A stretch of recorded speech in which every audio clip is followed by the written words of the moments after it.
do you invest? What do you look for? What are all the things that can go wrong? The good, the bad, the ugly. Elizabeth Yin, co-founder and general partner of Hustle Fund. Before becoming an investor, Elizabeth built and sold her own company, LaunchBit, and later helped shape the next wave of startups as a partner at 500 Startups. In the beginning, I had no idea what I was doing. I couldn't raise any money, but I also didn't know how to run a company. We did 20 versions of our pitch for our Fund 1. And by the 20th one, it was way better. The first pitch, I'm almost like embarrassed that I thought that was good. That's also part of the process. In getting rejections, you learn, you adapt, you change your messaging, you address the concerns, and you get better at it. So how did you figure it out? How did you raise capital? How did you learn how to be acquired? A lot of it was just... So take me back in time. How did you grow up? Why engineering grabbed your attention? Like, how did that happen? Yeah, I think I'm really a result of time and place. And so I'm originally from the San Francisco Bay Area, still am here. And so, I'm kind of dating myself here, but I was in high school during the 90s. And so during the 90s, you had, the dot-com boom. I was in high school starting in late 96. And graduated in 2000. So that was kind of that perfect time when all the wave of companies kind of took off. And then I was in college during the bust. So I think from my perspective, startups looked rosy all throughout high school. And that honestly actually was a big draw for me in getting into tech in the first place. And it's not like my family was in tech. They were not entrepreneurs or anything like that, just by being here. Like being surrounded with it. And I remember that because I was in Intel at the time. So a few years difference between us, but everybody was hiring. Everybody, it was just an incredible time to be probably around here for sure. I've seen it from the other side of the ocean. But if I'm not mistaken, you also interned in a lot of different countries. Am I right? Like Switzerland, Japan, India, I've seen a lot of countries. How did that happen and how did that shape you? Sure. So I'll actually give you a very specific story of something that happened to me in high school, and then I'll go into that. So during high school, my best friend Jennifer in 9th grade asked me if I wanted to help out her cousin Tony during winter break with his startup. And I didn't know what a startup was, but I also didn't have anything going on during winter break. And so we took the Caltrain up to San Francisco and we went to this nondescript office, and there was nobody there for probably a good hour because everyone sauntered in late, and it's all these people who were maybe 22, 23 years old coming in. The office was a mess. It was chaotic. People were running around. There were important looking people coming into the office, leaving the office. There was just a lot going on. But I loved that energy, and I loved, that Tony and his friends were kind of doing everything, and they could eat all the pizza they wanted. It was the dream. And, I didn't really understand how startups make money back then, but fast forward, Jennifer's cousin Tony ended up selling that company for a couple $100 million to Microsoft. But I think what more people here may know him for was actually he later became the CEO of Zappos, which was one of his. Oh, Tony! Oh, amazing! And that was the late Tony Hsieh. So he actually had a very big impact on my life as a mentor over the years as well. But I think what I saw on that day was just sort of this new way to work. I think back then, corporates were very structured, right? There were cubicles and you dressed up to go to work and people interact with their boss in a certain way. Obviously, much of that has changed even at large tech companies. But back then it was a big breath of fresh air. And I absolutely love that. So that was the initial draw to startups. Wow. And a big driver for wanting to also study engineering in school. And fast forward, I think one of the things that happened when I graduated was the market actually was not great. I graduated in 2004. We were in a recession still. A lot of people were even wondering, is software even still a thing? That was very unclear. Obviously, that sounds absolutely ludicrous now, but it really was a fear certainly in 2001. But even by the time 2004 rolled around, that was a big question mark about whether startups were going to come back. So I went to work in big tech for a while. And, I think as part of that soul searching journey, I realized that I had done almost all of my schooling in the Bay Area within like a 5-mile radius. middle school, high school, and college were all basically in the same place across the street from each other. So I really wanted to leave and go very far away to see what was something new. And that was how I ended up, interning at CERN or interning at Infosys or wherever, or spending a year working at a multimeter company in Japan. So that was kind of the driver to learn something new. And even to this day, actually, I would say that, some of the things I've learned, especially on the cultural side, but even just in terms of how seeing some other places operate like that, we look at a lot of international companies and, has informed a lot of my thinking around investing internationally as well. That's incredible. And I'm sure it shapes you, right? I mean, even just needing to prove yourself in a new place and new languages, like how do you feel how was that? I mean, it's not easy, especially if it was not your nature, right? I mean, yeah, I think perhaps many people who have immigrated to places, if you're watching this, can certainly, relate to that. I think what it is, at least for me, is it ends up being all the little details added up that kind of bombard you all at once. Like, I can't get a bank account, or I don't know how to get a bank account, and I can't get a cell phone, and I can't get this, and I can't get that. And each thing in isolation doesn't seem like a big problem, but somehow they're all circularly connected together, and it does affect your life. And so I think there's the combination of language, but also the combination of understanding what works with what in a society. And that does kind of, I think, shape you, but has also, was good philosophically for me to go through and kind of learn more about myself and who I am. I love that you said that. I almost feel like every example that you said, yeah, tick, I've had that tick, no social security, no history, no phone number, no, it was just like, oh my God. It's and it was almost like all my advantages back home in Israel now became disadvantages. Like, how is that even possible? Yeah. And I think it does teach you a lot. But then you start working in Google and at some point decide to start your own thing. Tell us a little bit about that journey of what happened, what did you learn, and how did that start? Google had phenomenal people. I think that was probably the number one thing that I loved about Google. Like, they hired amazing people. Yes. Many of those folks have gone on to either start companies or other amazing things now. And that was the best part about it. But I think, that aside, I also had many frustrations, admittedly. It was a very big company even back then, and certainly is bigger now. And so the bureaucracy was just really starting to get to me. I just felt like it wasn't meant for me. And I needed to go to a smaller place. And that's how I finally landed on this idea of, okay, maybe I need to just start my own thing. That was my problem, not Google's problem. And so I left in late 2008 after spending about just over a year at Google. And at that time, there had been a TechCrunch article that had just come out weeks before I decided to turn in my notice that said, "Rest in peace, good times." And it was all about how Sequoia was battening down the hatches. They were not going to invest in startups, and everyone should be prepared for a downturn. And that gave me a moment of brief pause, like, okay, maybe I should not leave. But then my second thought was, well, if I don't leave, what would I be waiting for in order to leave? And I couldn't answer that question, so I decided to leave.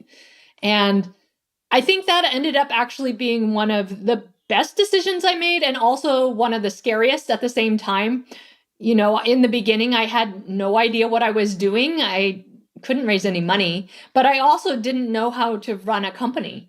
And the next 2 years, I really taught me a lot about all the hard parts of starting a company, including the major one, customer acquisition. Like, how do you get customers? At Google, even if you just wrote about something, every news outlet would pick that up and, amplify it, because everyone wanted to be part of Google's story. But that was not the case with my startup. Nobody cared. And that was a learning, but it also shaped a lot of my thoughts on how I invest as well. Right. And I want to go there, Elizabeth, where you said, first of all, I want to make sure our listeners and viewers see this. Like, what would I be waiting for? It's such a beautiful question because it kind of makes that urgency, right? Versus like tomorrow, next day, next year, right? And just keep on moving that carrot, and just really asking yourself, okay, what am I waiting for? And I think in Leap, we see it a lot because it's like, well, I want to leap, but I don't know when, right? And it's never a comfortable decision anyway. But you still, you have, I assume Google was paying well at that time. They still are really paying well. And at some point, it's not an easy decision to say, I'm okay with not taking this. I will take whatever, zero for a while, because I'm chasing a dream. Can you take me back in time, Elizabeth? 100%. And actually isolating on this decision of when is the right time to do something, I actually think there is never a right time to do a lot of things, whether it's starting a company or having a child or whatever it may be. So I think the way that I thought about it was, there's never a circumstance where anybody wants to take no salary. And as you move on, like maybe there's this point where, okay, you've accumulated a whole bunch and you have a bigger safety net, but also you may have more responsibilities and more expenses. So I think there are these trade-offs. At that time when I decided to take the leap, I was young, I was single, I had no dependents. I was living with my parents. I didn't really have much by way of expenses, and I didn't have much by way of responsibilities either. So from that perspective, it was actually a very ideal time, even though the markets were not great. If I had waited to, take some of my savings or whatever, maybe other things would have come into play that I would have needed to consider, right? Like getting married, having a child, or at least, now caring for somebody else and we need more space and now we're off on our own paying rent. Like I didn't have those things. Right. How did your parents take it? Were they like, what the heck are you doing? Or was it like, oh my God, like how did that conversation go, speaking of? Well, my mother often still asks me when I'm going back to Google. So, but I think it was less from the perspective of what are you doing? And it's not like I left to go and do something totally foolish that was, out of my area of understanding. I was still in tech. It's not like I was going off to become an actress, which I know nothing about. So, I don't think they cared that much from that perspective, but what they could no longer say is, oh, my daughter works at Google. Google. Which I think was the bigger thing for them. The status is amazing. So I mean, fast forward, you actually grow it, LaunchBit is getting acquired, but talk to me about those first years. I think you alluded to what you don't know that you don't know. And I think for me, I resonate a lot because I think at some point I built so much overconfidence and a little bit of ego to think that I know everything. And I needed to kind of smack myself and fall down deep to understand how much I don't know. What was it for you, Elizabeth? And how did you start acquiring clients and et cetera? So talk to us a little bit about those first years. It was very humbling. And I think to your point, I felt like I knew some things. And then it was a process of learning, okay, I actually don't really know anything. And I often feel like actually once people are comfortable with the idea of I don't really know anything, but I'm here to learn and I'm going to learn as fast as I can, that actually positions people well. And I would say that is a really good attitude to go into as a first-time founder and CEO, because a CEO's job is to learn just about every aspect of the job. And most people, unless you've been an entrepreneur before, have never done that. Like you've done your one thing, maybe you do it really well, but you've never done the 10 other things you need to do. And then your job changes again, like once you start growing and you have people on your team and you have to learn different skills and so I think that is a position that I like to try to have even to this day as an investor. And in fact, every year that goes on, I hate to admit it, but I would say that my impression of investing is every year that goes on, I realize I don't know. I have no idea, but I think that is actually a good position to have. And I fully agree. And it was interesting. I just talked to Gary Vee in his studio. And I think one of the things that we talked is the difference between number one in anything else in the company. And I think that realization, I mean, I was already VP, whatever, it's like, oh, I probably know it all. No, I don't. like there's like every single time there's just this massive learning that needs to happen. So how did you figure it out? How did you raise capital? How did you learn how to be acquired? Like, walk us through this a little bit, Elizabeth. Oh gosh. Well, a lot of it was just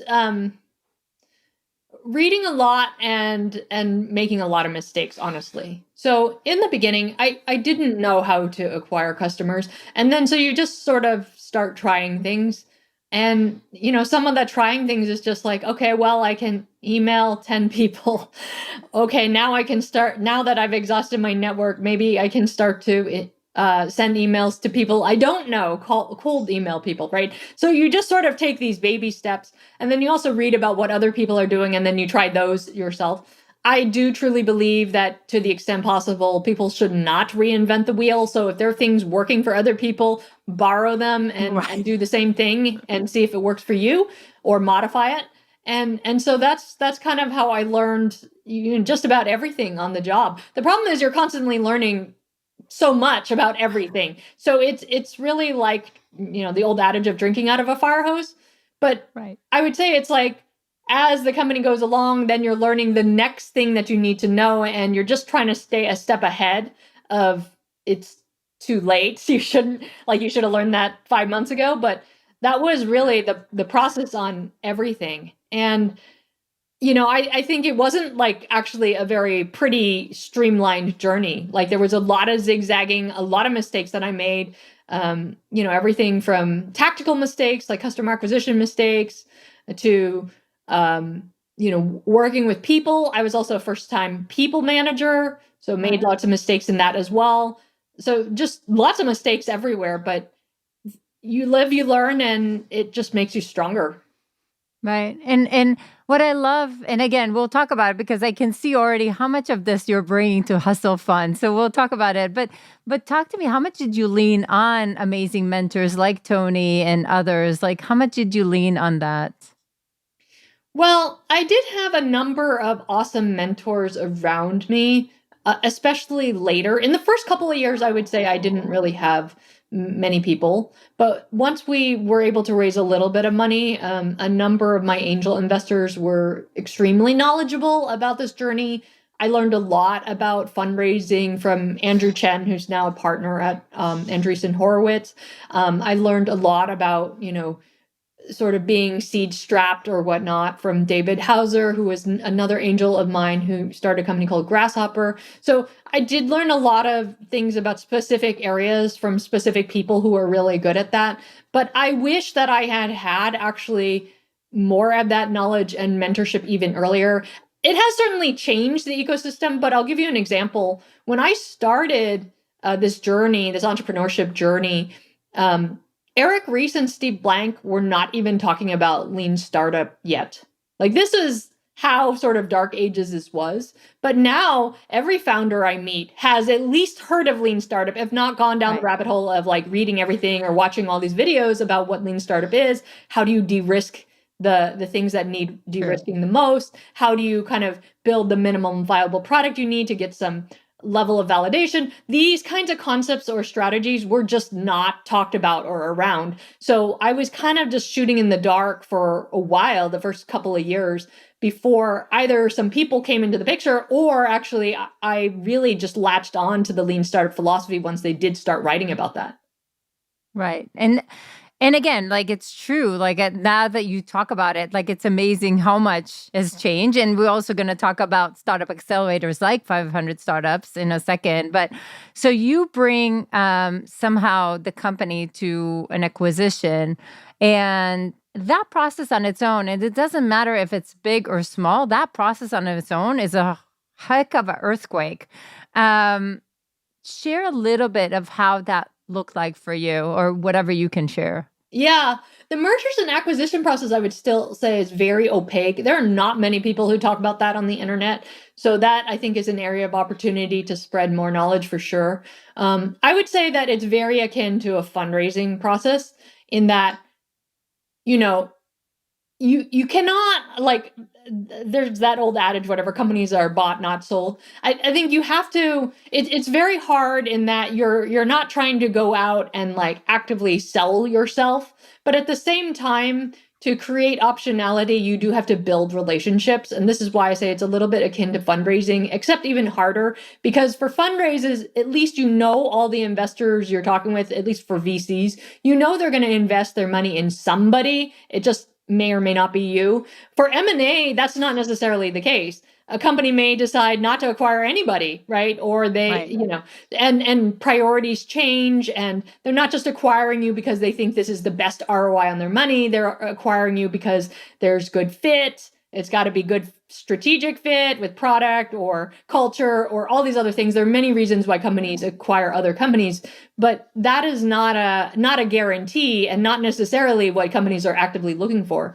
So I think, to the extent that people want to kind of maximize their optionality on M&A, like one of the best things that they can do, and I've certainly heard this validated from other portfolio companies of mine over the years, is to build relationships even early on with other people in the ecosystem. These relationships can be with other folks who may be potential partners for you, in which case it is useful for your business. You're not just wasting your time. But over time, like if those partnerships end up becoming very fruitful and you like the people, then you may end up exploring something bigger. And that's typically where M&A comes from.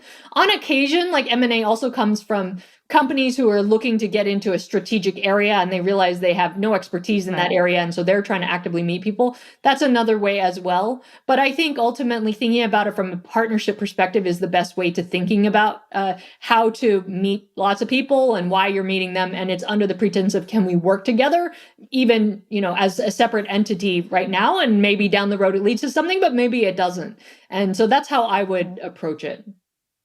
And I love that because, again, there's so many reasons to buy a company, whether it's the team or the product or the market, and each one has a very different way of looking at things and the potential and the pricing. And so that's amazing. And there's just so much to learn in that.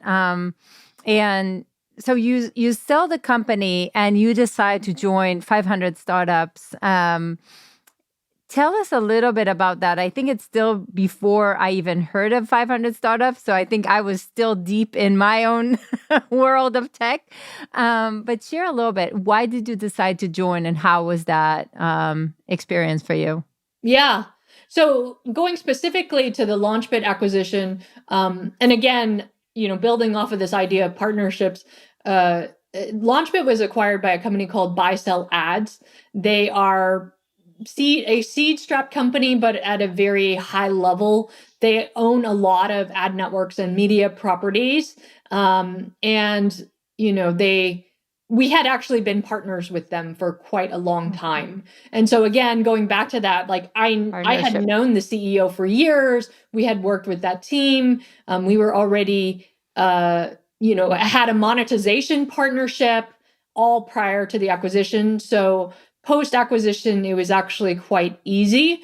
And, as part of the agreement on that, they had actually wanted my co-founder and myself not to work there. We were not in handcuffs, but there was a time period where they wanted us to essentially provide support for them as they figured out how to run this.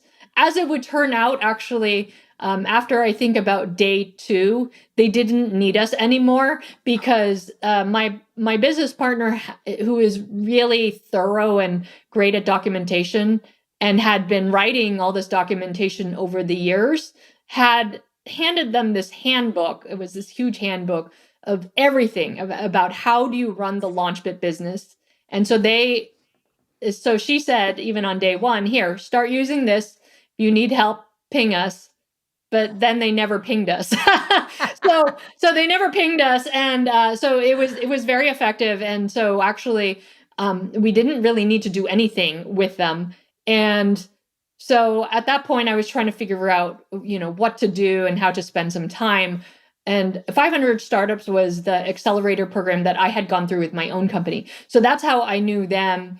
I had been so heads down in the ads world I didn't know everything that was happening at that point in time. And this is a time when Bitcoin was just kind of becoming a thing, drones were becoming a thing, AR, VR was also becoming a thing. Obviously, 10 years later, we now know what ended up really becoming a thing, and many things also did not.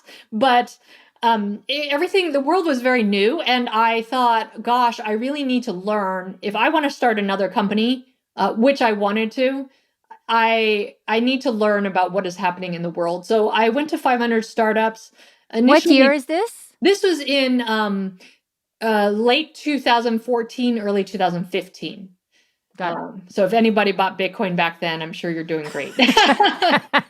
um, and so, I was trying to learn about what was happening. I didn't go to 500 startups to learn how to invest or become a VC. I wanted to know what startups were being built and what people were working on, and kind of mentor and give back. That was the initial driver. But then their accelerator manager ended up leaving, and there was this vacancy, and they asked me, since I had nothing else going on, whether I wanted to run it. And although I didn't really know how to invest, I took the job and learned how to invest. I wrote about 200 checks for them out of that fund.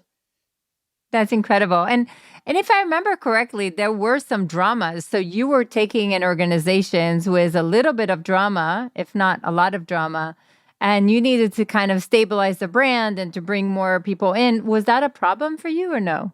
The drama came in 2017, and later. I left as a result of some changes in the organization, or changes that I felt needed to happen in the organization, I should say.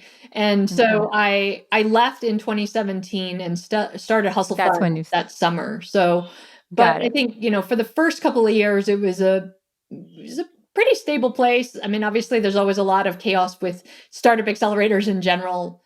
But I learned a lot in those, 2 to 3 years or so, just about how do you invest? What do you look for? What are all the things that can go wrong? The good, the bad, the ugly. Right. And take me there for a second, because when you see big data like you've seen, and you said hundreds of checks, it's very different than a typical VC. VC will write a lot less checks in general. So what did you learn about evaluating startups and founders? Like, take us a little bit there. Yeah. I think, so there are many schools of thought on how to invest. Certainly, there are a lot of VCs who have very concentrated portfolios. They write large checks, they sit on boards, and they don't have that many positions. Accelerators tend to be the exact opposite. They write small checks, they go in very early, they don't sit on boards. It's much more of a community feel, because the partners cannot spend that much time with each company. It's more about how do you help each other out in a cohort. And so it's they are night and day models, but both can work, like from a returns perspective. So I was very much in this world of the high frequency model, and so I got to see a lot, to your point, which I think was very helpful for my own career.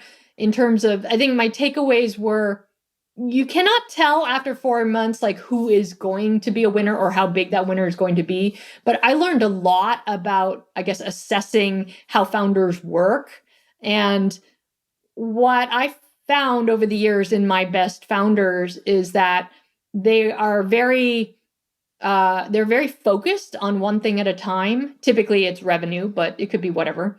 They are very experimental. Like, they will execute with speed on an experiment, regroup, run another experiment, etc. And so that speed of execution is so important.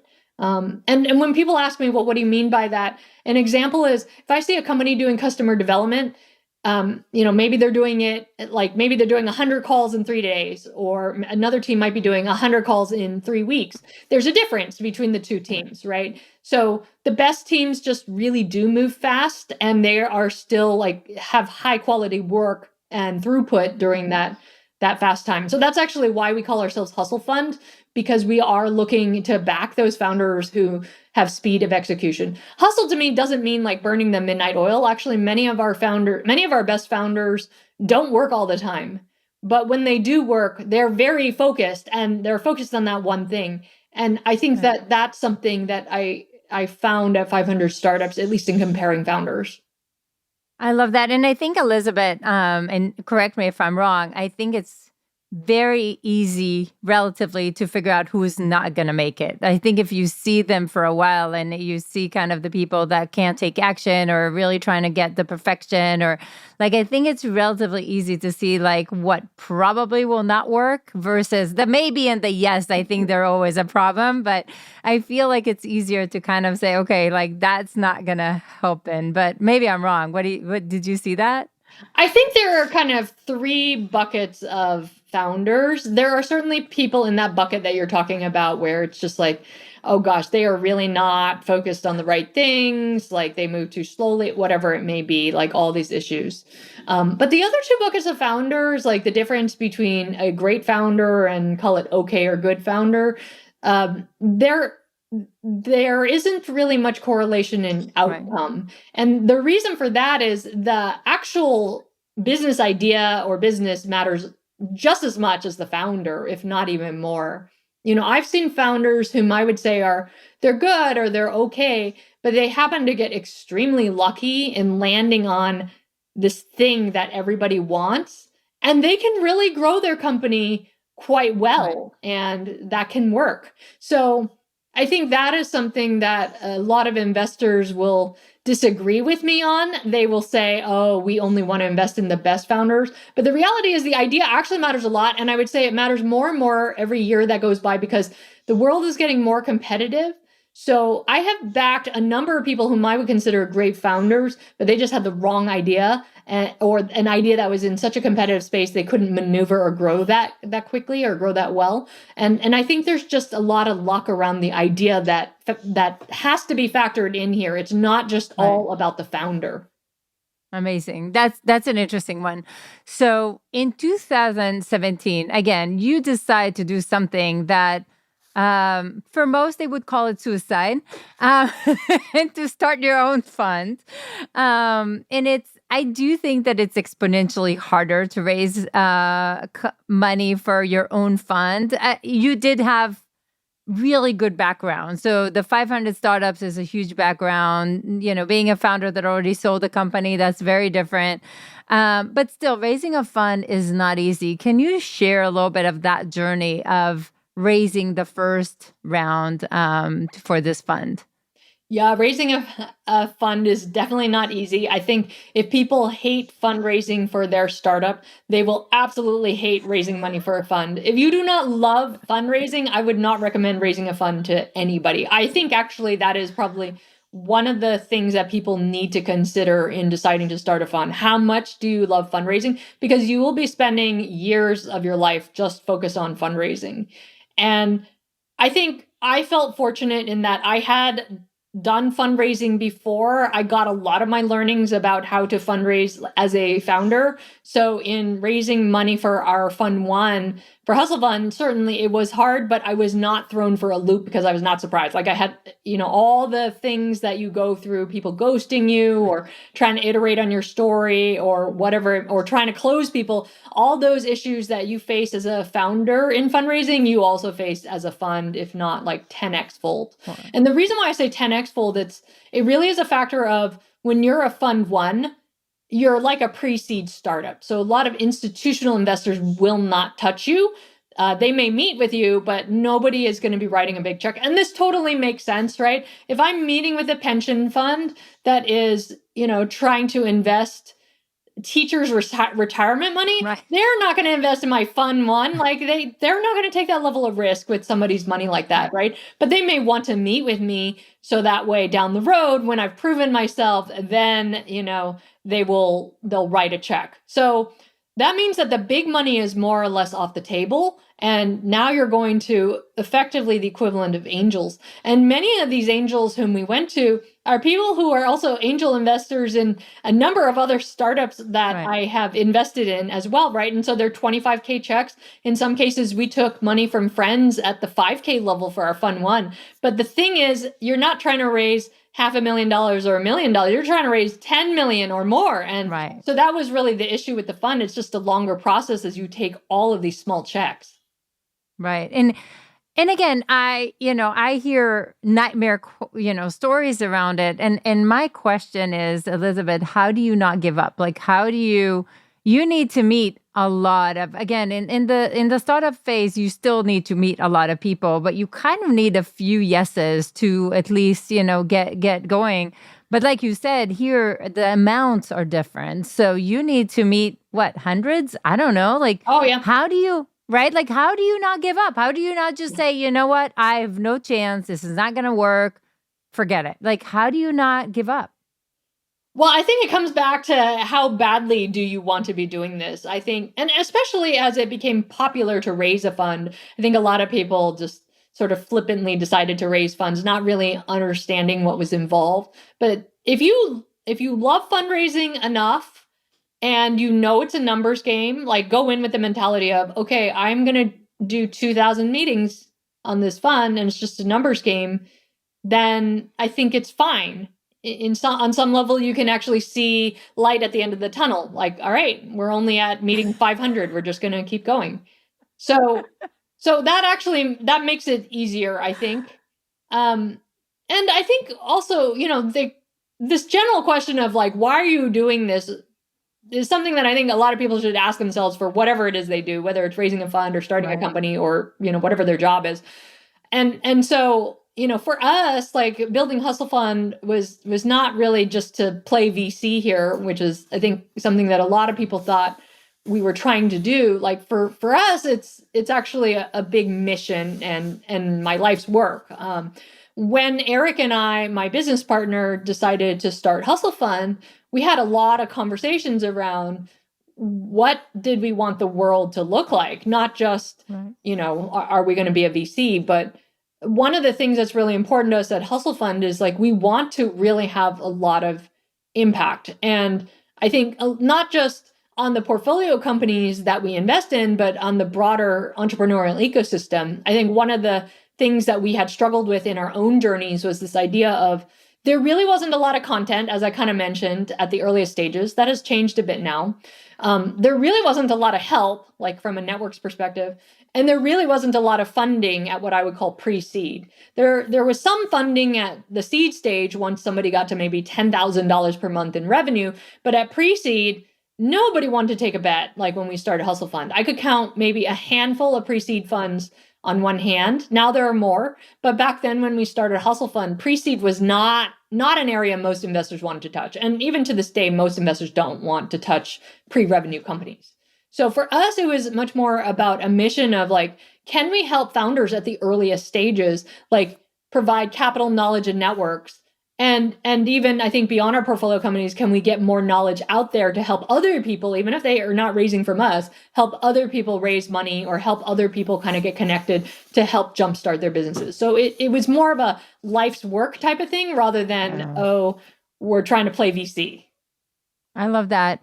Let me ask you a question. I usually don't go to the whole men, women thing because I think it's, I do want to create equal opportunity. And I do believe that a lot of us can hustle our way in. But I think when you are raising capital, sometimes that does come into play because I think the first impression in the general sense is not that you fit the mold of the typical whatever Sequoia partner that will crush it.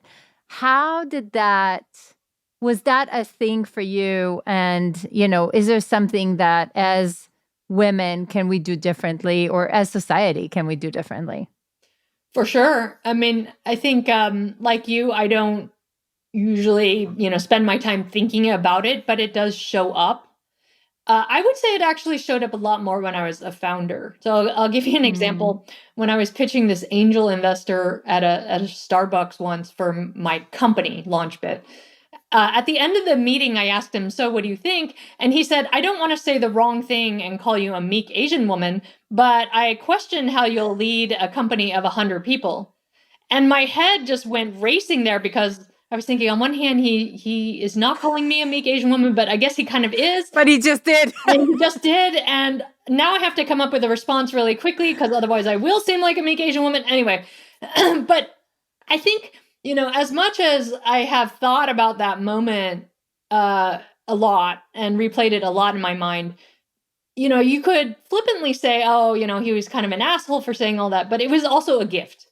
And that is something I've taken away from that moment, which is he actually said it out loud to me. But probably there were a number of people who either thought it or unconsciously thought it. Right. And were not saying it out loud. Because from that moment on, when I went into all of my meetings, I felt like, gosh, well, if he thinks that, then I need to combat this idea, like smash anybody potentially thinking that. And so what can I do better? I can sit up in my chair better. I can look people in the eye better. I can talk louder, all these things that you do. And my fundraising actually went much better when I did that. So, I think that there probably are a number of stereotypes that people internalize, etc. But there are things you can also do to combat those. And this is, I think, something that I encourage all of my founders to think about, rather than, there's only so much you can change in the world right now with your state when you're fundraising. Right. You can't go around thinking, oh, woe's me, I'm a woman, I'm going to struggle fundraising. Like, you can't go around with that mentality and even sabotage yourself and your confidence. So you just have to go out there and make the best of whatever it is you've got. And, if it's, you got to combat the meek Asian woman stereotype, you got to sit up, you got to talk louder, you got to, come out like a confident CEO. And that's, I think, what people just need to do and focus on. And if there are going to be naysayers or for whatever reason, you just move on. You just keep going. So I think that's my advice for that. Down the road, by being successful, you can change some of these stereotypes that exist. But in the moment, you just need to focus on you being successful. Ooh, I love that. And what I love about this is how you did not take it into a victim mentality, which I love. I mean, I love that you did not, right? Right? I mean, because again, like, I think our instinct is sometimes, okay, like, that's it. It's never going to work out. This is how they see me. And I see it with other people, even in Leap Academy, like, they try for about 10 meetings, they get no's. And they're like, see, I'm getting no's because I'm a woman. I'm like, no, you're getting no's because everybody would get 10 no's. Like, go on, like, move on. But I think you took it to a different place and said, okay, so how can I actually show up in a different way and take that objection and actually just hit it right in the head right before you have the conversation? And I just love how you took that. Which I think is brilliant. I think it's so easy for people to want to, get dejected and blame it on something. But the reality for fundraising in particular is it is a numbers game.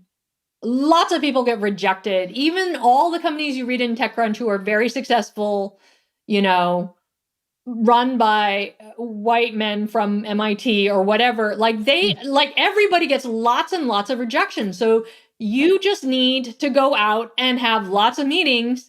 Let's get those rejections over with. But I think the other thing in getting rejections is you learn a lot about what people's objections are.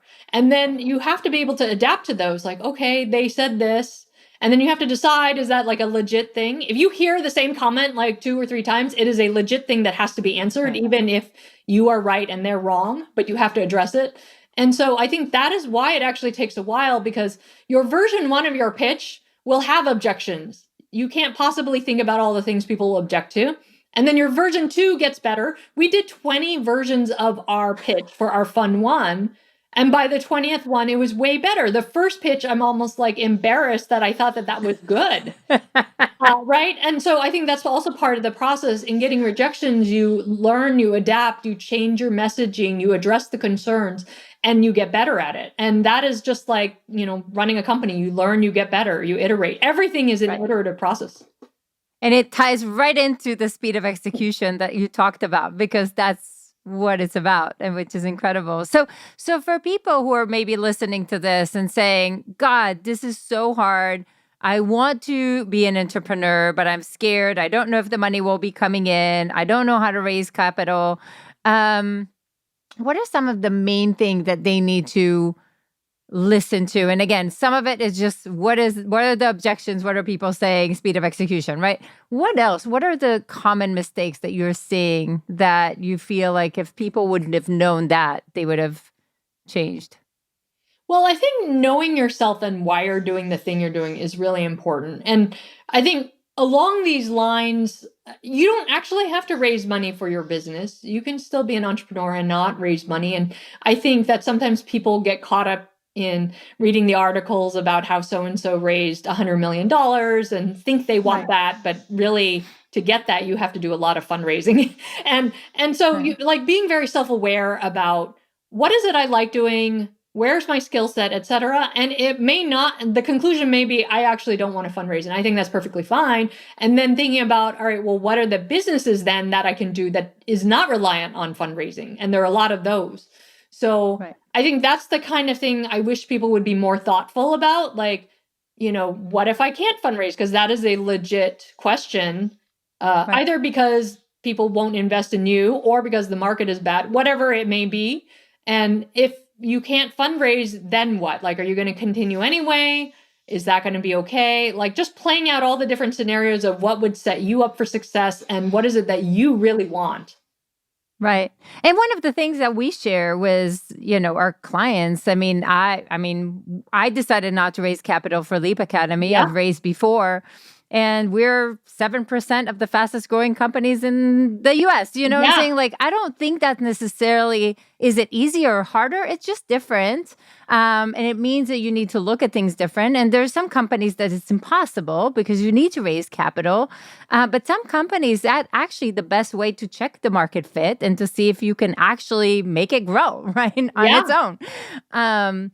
So I agree with you. Like, I think there's this notion of if you don't raise capital, you're not worth it as an entrepreneur. And I think that's something that I would have loved to squish. Yeah. And I think that's absolutely amazing that you've gone and done that. I mean, I think sometimes people also think if I go and raise capital, it will give me more cushion.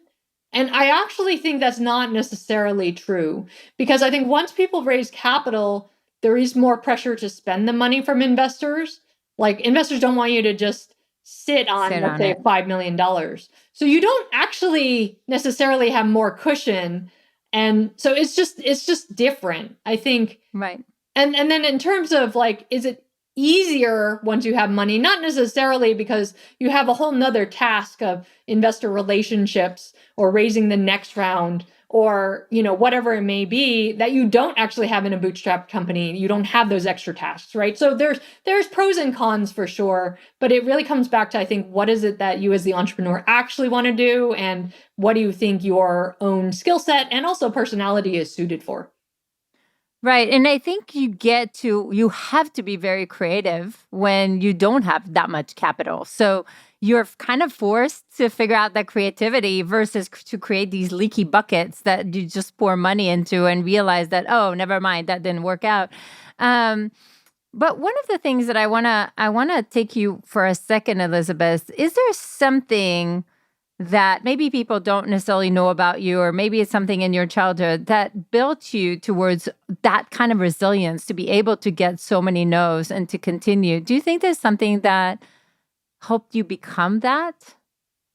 I don't think there's anything special about me or my childhood, but I do think that as entrepreneurs go through and get more experience, you just naturally get more rejections on everything, whether it's fundraising or customers or whatever it may be. And I think that those rejections actually help make people stronger. So even if they didn't have a particularly, crazy childhood where they went through a lot of resilience, I think everybody just by practicing entrepreneurship gets better over time. So let me go there just for a second. How do you get better versus crash your confidence? Because I feel like it can go either way. Yeah, and I've definitely seen a lot of entrepreneurs go through mental health issues or breakdowns. Like that is a real issue and a serious It's a real problem. thing. Yeah. So it's a balance between, and I think part of it is also really internalizing and having a good grip on what is my identity. It's like, I am not LaunchBit. A lot of things can happen to the company, but that is not me. I am a separate person from my company. I think sometimes people internalize like both the successes Right. and the failures of their company with them. And since there are so many failures, even micro failures along the way in a journey of a startup, people can really take that to heart and feel quite Oh yeah. depressed. So I don't know, what is sort of the secret path to like staying, mentally sane, whether it's meditation or whatever, but I think people have some separation between their own identity and the business's identity. Right. I totally agree, although it's a lot harder than it seems. Yes. Um, Everything always is.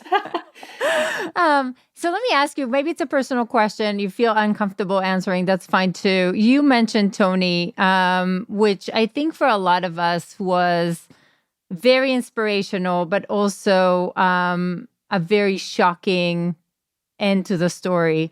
Um, and I assume because you knew him, that probably, definitely impacted you. Are you willing to share? And if not, that's fine.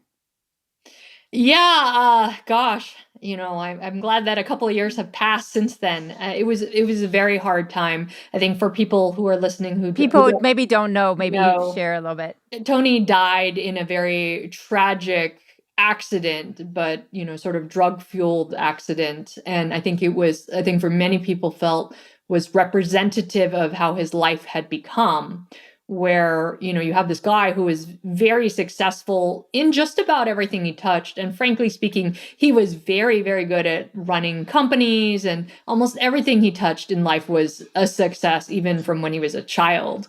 But, And by the way, for those who don't know, he was a big part of why Zappos was acquired for 1.2 billion, right? yeah, Or whatever, right? right. So, I mean, definitely ticked all the boxes of success. Yes. So, And so I yeah. think a lot of people wonder, well, this is crazy. Like, how can somebody who is so successful, and he was also a very kind person as well, always wanted to help everybody, and it seemed like somebody who had everything going Right. for him. Like, how can you kind of devolve into, the like issues with drugs, and like just it would like his life kind of just sort of spiraled a little out of control, and ultimately when he died, it was related to that. How does that happen?